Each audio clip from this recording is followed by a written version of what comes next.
Naming Diyos na makapangyarihan sa lahat. Una po, kami umupuri sa iyong dakilang pangalan.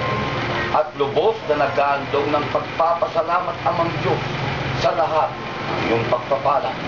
Lalong higit Ama, ang iyong ipinagkakalupang buhay sa bawat isa upang ito'y magamit po namin sa pagluwalhati at paglilingkod sa iyong dakilang kalugan. Gaya na natandang umagang ito, Ama, na nagkakito ng iyong mga anak upang gawin ang iyong banal na kalugan. Lalong higit Amang Diyos, ang aming pong pagpapalag at pagtanggap sa iyong inihandang aral upang lubos na titibay at tatatag ang aming pananampalataya na kung saan handang-handa at ganun din lubos na tunay na pinugumagawa ang iyong mga anak sa iyong banal na kalugan upang sa magkagayon kami ay nararapat tatanan sa iyong banal na karyan magpakailan-kailan na. Kaya't hiling po namin Amang Diyos, isabog mo ang iyong pagpapala sa lahat, lalong-lalo na po Amang Diyos, ang iyong mga anak sa amang naroon sa sanglibutan ito. Kaya't Amang Diyos, sa pagkakataong ito, minsan na naman, umapaw ang aming pong kalooban sa kagalakan at kasayahan upang gawin ang iyong banal na kalugan. Kaya't Ama, sa aming pong pag-aaral, sana po ay bigyan mo ng katahimikan, manginibabaw, mag-aaral, pagtatagumpay sa puso't isipan at kaluluwa ng bawat isang mga anak mo na tumatanggap ng iyong mga banal na aral. Nang sa magkagay Amang Diyos, ito po ang pinakamabisang sandata upang pagtagumpayan po namin ang hikayat at pagtukso ng sanglibutan.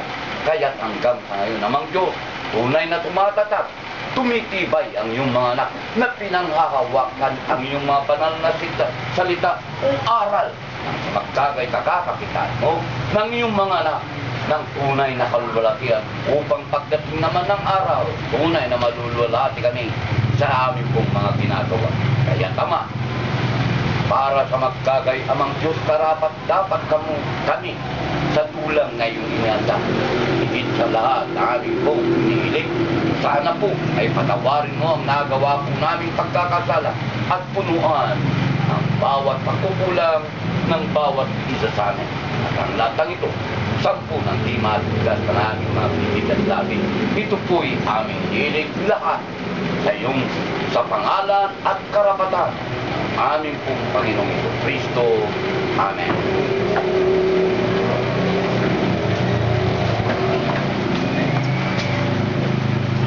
Sa Biblia, Iglesia ng Diyos kay Cristo Jesus Dumikit sa Cruz, Manila.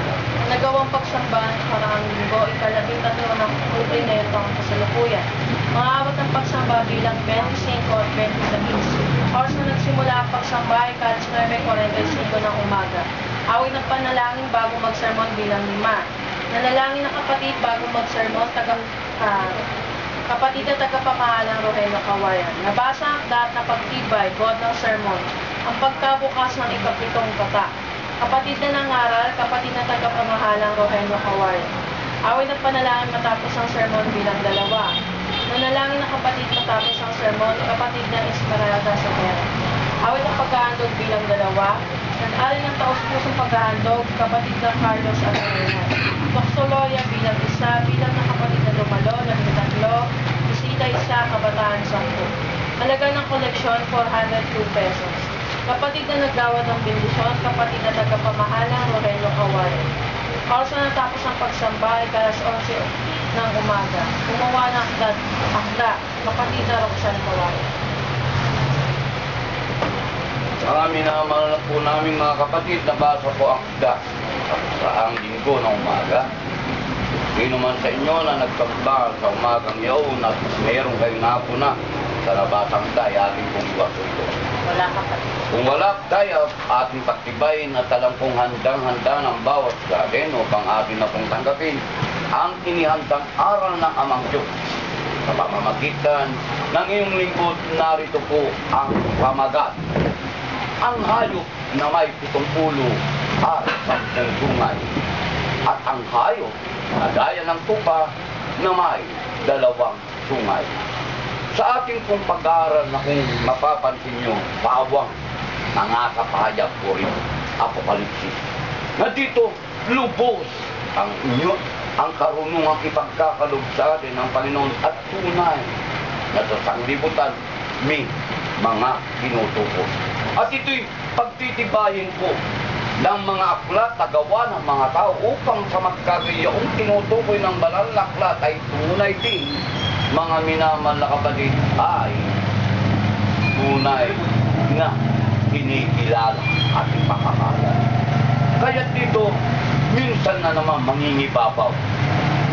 Nalawa, paligsigin ng bawat lalang ng Panginoong Diyos o mga tao ang kanilang pananampalataya kung ito ba'y ayon o tugma sa aral ng Panginoon. Dahil sa mga ating pong pinag-aaralan ay may tinutukoy na kaharian ng Diyos. Hindi po lahat ng pananampalataya at mananampalataya ay kaharian na ng Panginoon. Kundi, gaya ng ating nakikita na napakarami ang pananampalataya at mananampalataya sa iba't ibang organisasyon o pananampalataya sumibol sa ibabaw ng lupa.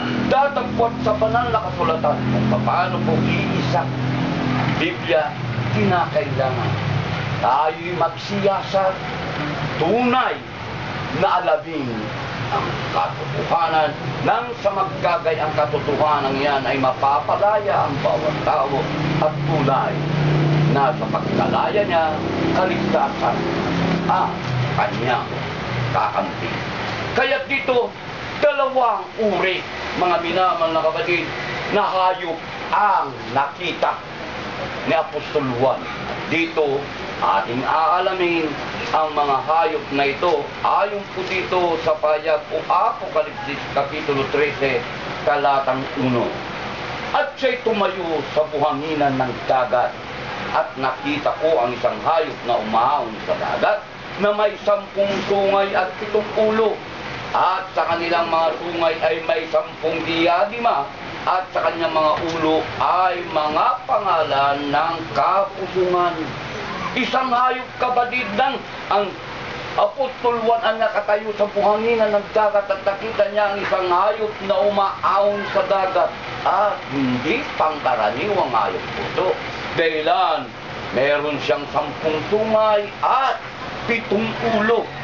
Na dito ay may 10 diadima at ang kanyang ulo ay may mga pangalang kaputungan. Kaya kagulat-gulat dahilan mga minamahal na kapatid, itong pag ikaw ay namumusong unay na kalungat ang mga aral nito. Kaya itong hayop na ito ay may mga pangalang kaputungan. Ngayon, ating alamin dahilan bakit dagat ang pinakauunan ng hayop na ito. Ano ang ipinakahulugan ng banal na aklat patungkol sa nga po, tubig o dagat? Pag sinabi mong dagat ay punong-puno ng tubig, ganun din ang 10 ulo o 10 sungay at 7 ulo. Narito po, dito po sa Apokalipsis Kapitulo 17, talatang 15, ganito po ang ipinapakahulugan upang sa larawan sa atin ang dagat o mga tubig. Narito po.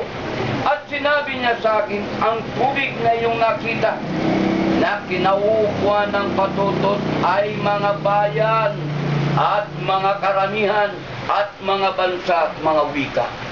Sa makatuwid, ang tubig na